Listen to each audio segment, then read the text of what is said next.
A reading from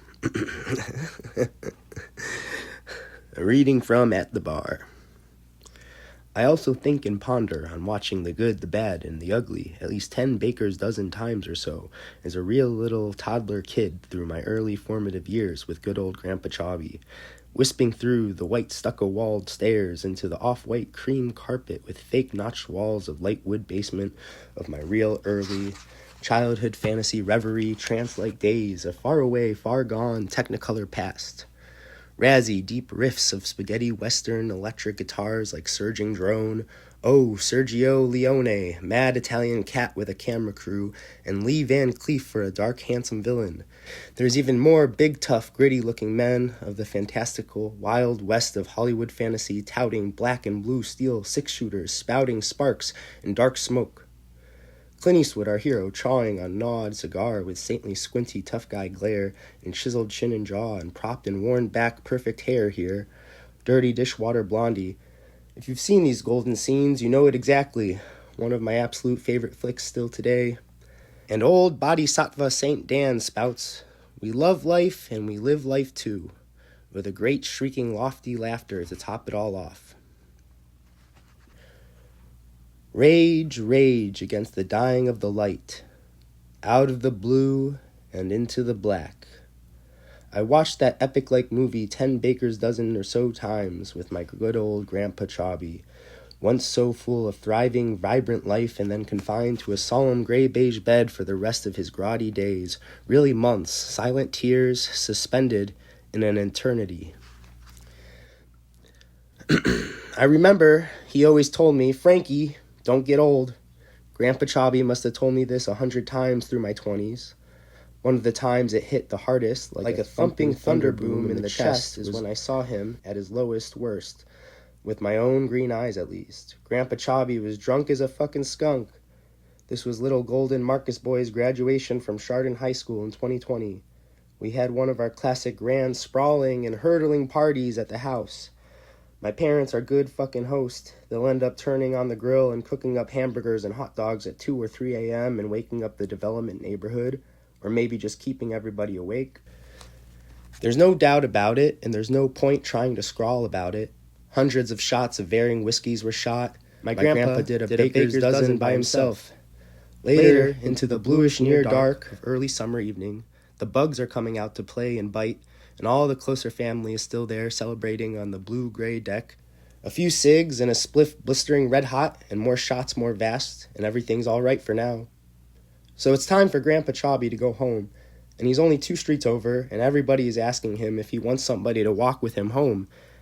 And he's old with bad knees, replaced knees with the scars down the cap, and stubborn sometimes and very proud, from a greater generation, just about gone now.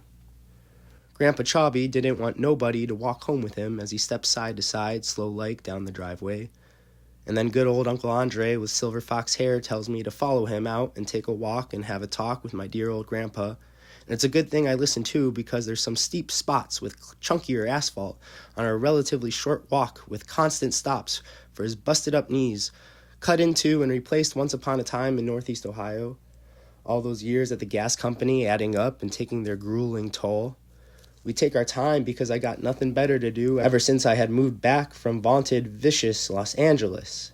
Back into my parents' house that March, turning black and blue into a sluggish bum, not doing jack shit with my priceless youth, withering away rapidly.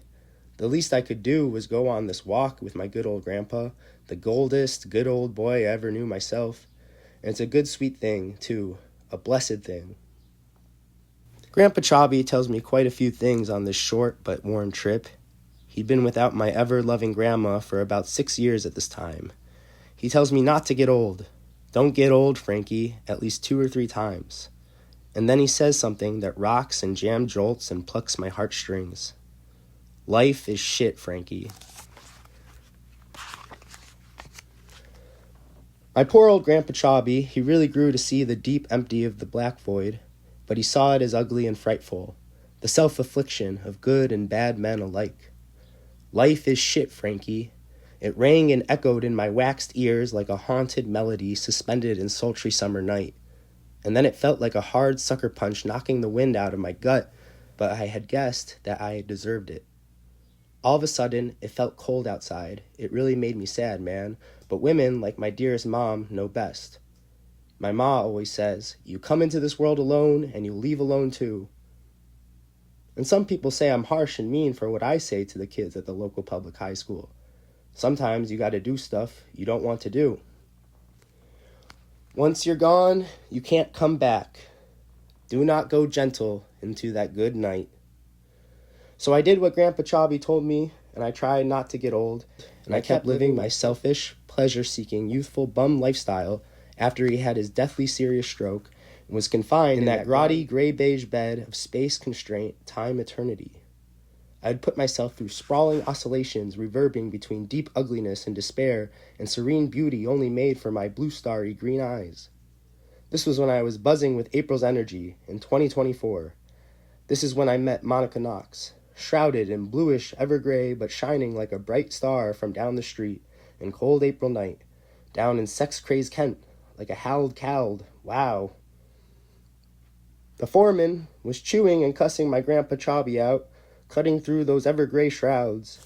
Something from that other dark green notebook about shining in bluish-gray firm waistcoat, and from a block away she's glowing. Spot her like a shooting star, clad in bluish-gray. Anticipating, shaky, burns inside as she walks my way. Her poise is gentle, a soft bulb ray.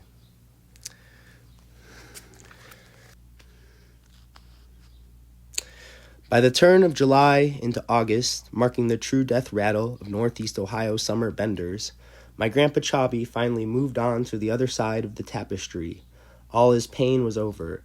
I'd never seen my little brother Marcus cry so much, and likely never will again. Marcus was my grandpa's little guy, and Grandpa Csabai served in the army just like Marcus has done. They're both big, tall, strong men, the type a person can really rely on. They both trained through boot camp and such down in Missouri. Misery, my grandpa always called it. And for some reason, that brings me back to being his first little guy, incessantly watching the old westerns with him in that perfect basement of boyhood reverie.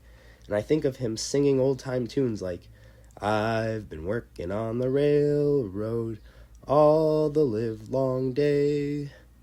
I've been working on the railroad just to pass the time away. And then skip a bit. Someone's in the kitchen with Dinah. Someone's in the kitchen, I know. Someone's in the kitchen with Dinah, strumming on that old banjo, singing Byronic, baryonic, acoustic oscillations. Pissing perfectly, throbbing stars, sketching down with nothing in the way. No obstacles. Then it hits me hard as a bag full of marbles, chalked stuff. Gotta cut through the absolute bullshit. Wondrous, meandering. And over 2,000 shots of whiskey shooted in his holy honor. And I have a weird but sweet vision of my Grandpa Csabai entering through the ever-golden pearly cream doors of diamond-like heaven, and he walks into a giant domed ballroom with ceilings shining like rubies and emeralds and amethyst. It's filled with thousands of tables occupied by ghosts looking as healthy and fresh as they did on Earth at prime. And there's no wings or ethereal pizzazz. It's just everybody as they are. And Grandpa Csabai is drawn, really pulled to the absolute center where there's the eternal dance floor and shades and styles more vast, whipping and whirling and twirling and cracking heels like there's no tomorrow because there isn't. It's just the moment as it is. And my Grandpa Csabai really oozes through the coagulation of crashing feet and comes to a small hullabaloo crowd. And my Grandpa Csabai really oozes through the coagulation of crashing feet and comes to a small hullabaloo crowd gathering. And that's when he sees my Grandma Csabai, who is dancing with none other than the disputed king of rock and roll himself, Elvis Presley. Everybody is young and old at the same time because there isn't any time there to waste away. My Grandpa Csabai's heart sinks for just a flittering second. It takes just that flittering second for my Grandma Csabai to see her real man there in the darkless, milky shroud, and she's been waiting for him for 10 long years. The problem is, everybody in Diamond Like Heaven wanted to talk with my Grandma Csabai. From Marie Antoinette and Cleopatra to Pablo Picasso and John Steinbeck. My Grandma Csabai was very popular. She was let into the most lush circles, but always waiting for her man, my good old Grandpa Csabai. Without a moment's hesitation, she's stepping away from Elvis and giving him a truly priceless smile. Thank you for dancing with me, but I've been waiting for somebody. And she turns away and pivots away from Elvis, just like he's chopped liver, leaving him speechless and almost heartbroken. Strutting up to my grandpa, he's crying and smiling the biggest smile possible. They're both old and young at the same time, because there isn't any time left. They've got forever now.